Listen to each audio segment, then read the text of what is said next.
Qui veut qu'on mette du clap, s'il vous plaît? Ouais, merci beaucoup. Vous faites du bruit pour Basile, s'il vous plaît. Merci beaucoup, messieurs dames. Super. Super. Oh, quel public incroyable. Merci, ça va beaucoup, vous allez bien? Bonne année, meilleurs vœux, bonne santé, blabla, blabla, tout ça. Ok, cool? Ça va? Ok, je vais faire un petit point sur ma carrière avec vous, ça vous va? Ok, c'est très rapide, il n'y a pas de carrière donc c'est cool. Ça me permet de pas me faire chier à vous raconter ma life quoi. Moi, beaucoup de trucs que j'aime pas dans la vie, d'accord? Par exemple, je vais vous dire honnêtement, moi tout ce qui est vieux, j'aime Apple.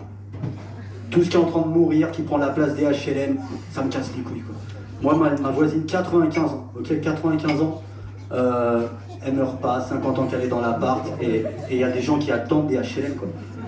Donc, faut qu'elle arrête. Elle est trop sûre d'elle. Quand elle me parle, elle me dit à demain. Qu'est-ce qu'elle en sait, quoi? Elle est hautaine en plus. Elle me dit, elle est une certitude, quoi. Tu sais, là, elle a pris rendez-vous chez le cardiologue en février, là. Ben, elle est complètement tarée, cette meuf, en fait. 50 ans qu'elle est dans l'appart. Non, mais je vous jure, en plus, moi, j'ai appelé un pote qui bosse au HLM. Et il m'a dit, tu sais que tu peux récupérer l'appart de ta voisine quand elle va mourir, parce que c'est l'appartement mitoyen. Pendant le Covid, j'étais comme un ouf. J'écoutais au mur, si elle écoutait Colombo, cette vieille salope là, elle m'a fait des feintes. Elle a, une fois, sa petite fille, elle vient, il est 8h, elle est en larmes. Et là, moi, dans ma tête, je me dis, bingo quoi. Et ben, elle me dit, ma mamie, elle est à l'hôpital, elle est dans rien. Cool. Et je commence à prendre une feuille A4 et je commence à faire le plan pour la déco. Et un mois après, j'entends Colombo à travers le mur. Ça, j'étais déstabilisé quand j'étais abattu. Et 2 mois après, pareil, sa petite fille, elle revient, elle est en larmes, et là, elle me dit, mamie, elle a encore eu le Covid, elle est en réanimation, et ils l'ont mis dans le coma. Cool. Ben, moi, je pense au logement, là. Et ben, vous savez quoi, 2 mois après, j'entends du bruit sur le palier. Je me dis, bon, il vide de l'appart. Pas du tout. C'est les ambulanciers qui ramènent la vieille dans le fauteuil. Putain, j'étais un mec abattu ce jour-là, je vous jure. Et elle me provoque en plus, elle me dit, bah je vais beaucoup mieux. Je fais, oh. Et moi, comme un bouffon, je lui dis, bon retour. Alors que je voulais pas. Et elle m'a dit, les médecins ils m'ont dit, je suis reparti pour 20 ans là. Oh non. Et je lui ai dit, vous savez, des fois ils font des erreurs médicales. Hein.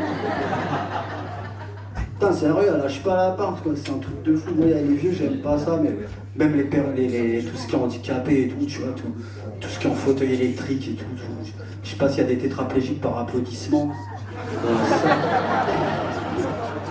Ils en font trop, faut être honnête. Ils roulent vite sur les trottoirs, on leur dit rien.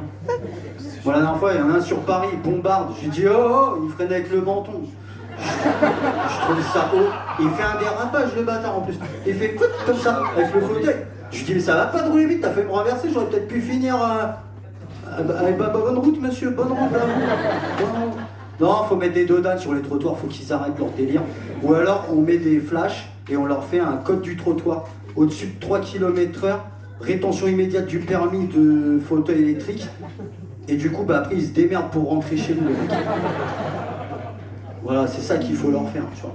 Moi, je suis un mec, mais j'aime bien il y a des trucs que j'aime bien. Moi, j'aime bien les animaux, d'accord? J'adore les animaux. Moi, je vis avec un petit chat. En plus, je suis un mec célibataire. Je vis avec un chat. C'est compliqué de se branler quand tu vis avec un chat dans la porte. Moi, je me branle de ouf. Ah, je me branle de ouf. J'ai plus d'intimité, les amis. Je me branle, le chat, il vient, il regarde. Tu peux pas continuer à te branler quand ton petit chat, il te regarde. Au début, je disais rien, je rangeais ma bite. Maintenant, ça me dérange plus. Je le regarde, je lui dis, t'as vu ce qu'il fait, papa là? Bah t'as plus de croquettes, mais on a tous des problèmes, hein. Papa, il est seul, papa, il fait du stand-up, il a pas de carrière, t'as plus de croquettes, mais allez. Bon, je range ma bite quand même, parce que comme il veut jouer... Et s'il me sectionne l'artère de la teub, je meurs. Et je suis musulman, je veux pas qu'on explique ça à mes proches, moi. Vous l'avez retrouvé? Oui. Il va bien? Bah, il se branlait et il est mort maintenant. Hein. Mais comment? C'est le chat, il l'a assassiné. C'est ça, c'est horrible. En plus, moi, je suis un mec célibataire, mais j'ai rencontré une meuf sur un site de rencontre il y a quoi? Il y a 3 mois. Juste, je sais pas si on a qui ont été sur des sites de rencontre, par applaudissement qui a déjà été sur des sites de rencontre. Ok. Juste un truc, je parle avec Fatima. Il est heureux. Je parle avec Fatima. Ok, Fatima a 4 photos, elle est très belle, y a pas de souci. Le problème c'est quoi? C'est que Fatima, au bout de 5 jours, on décide de se rencontrer et la meuf, je la vois arriver de loin. Et de très très loin quoi. Plus elle s'approche, plus elle grandit cette meuf. Moi je connais mon physique, je suis pas grand, je suis pas balèze, elle arrive vers moi, 2 têtes de plus, 70 kilos de plus que sur les photos. Hein. Et elle me dit, bah tu m'as pas reconnu. Mais la vie de ma mère que non, je t'ai pas reconnu. Il s'est passé quoi sur le chemin? T'as arrêté de manger quelque part ou quoi là? Et moi je sors mon téléphone, je lui dis c'est bien toi sur les photos là. Et elle regarde, m'a dit ah ouais putain mais j'étais bien avant. Ben je lui dis fallait venir avant. Elle m'a applaudi, merci. C'est un truc de ouf. Et après, on part, et à un moment donné, j'ai perdu toute crédibilité en tant que mec, je voulais faire le bonhomme, mais on passe sous un Porsche, et là il y a un coup de vent qui me claque. Et il n'y a rien de pire que la meuf qui te rattrape par le bras, qui fait oula, t'as failli tomber là, hein. C'est le vent qui t'a bousculé. Et là tu te dis bon allez on y va et tout, puis après on va chez moi et tout, on va boire un café chez moi, il est hors de question qu'on mange parce que je venais de faire des courses. Et on arrive chez moi, et moi je vais avec mon petit chat, et mon petit chat il est très con. Parce que moi je pensais à un truc, j'ai acheté un lièvre noir de forme 2 mois avant de la rencontrer et mon chat il est très con, il se met pas sur l'arbre à chat pour être en endroit safe, il se met sous le lit cet abruti. Et là ce jour-là je me suis dit, il y a sauvé Willy à l'appart, c'est une très mauvaise technique, utilise ton putain de sixième sens parce que là il va se prendre des coups de latte dans la gueule, il va rien comprendre de ma vie. Et on arrive chez moi, j'ouvre la porte et le chat il part sous le lit comme ça et je dis ah ouais merde.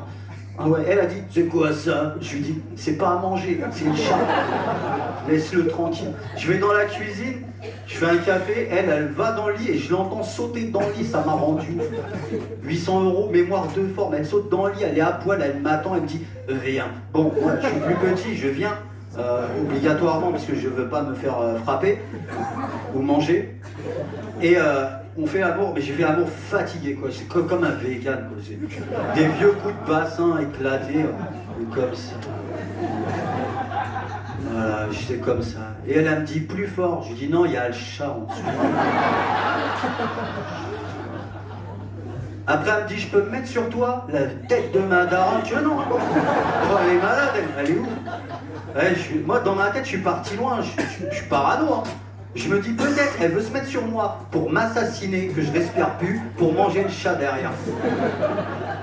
Parce que après je veux pas qu'elle mette sa grosse poitrine sur mon visage, je peux plus respirer, je suffoque, voilà, j'ai pas de tuba pour baiser avec elle, pour mettre... Ah putain, il y a des mecs qui aiment bien les gros seins, ils sont comme des fous, comme ça, mais pas moi, moi j'aime pas ça, moi je pense à ma sécurité et je pense de ouf au chat. Parce que le chat il est en dessous du lit, il a dû sentir des trucs de ouf dans sa tête, il était là tranquille, il a rien demandé, il était là. C'était horrible. Vous n'avez pas rigolé assez parce que je me nique le crâne à chaque fois que je fais ça. Voilà, vous voulez que je m'ouvre le crâne en direct, n'est-ce pas? Non mais en plus après, elle est partie. Le lendemain elle est partie. Mais le truc c'est quoi? C'est que mémoire de forme le lit. Ah oui, se souvenez de sa forme. Et, je vous jure, moi le lendemain je me mets dans le lit. Putain, vous savez quoi? Il y avait la trace de la meuf. J'ai parlé au lit, j'ai dit elle est partie hein, la fille.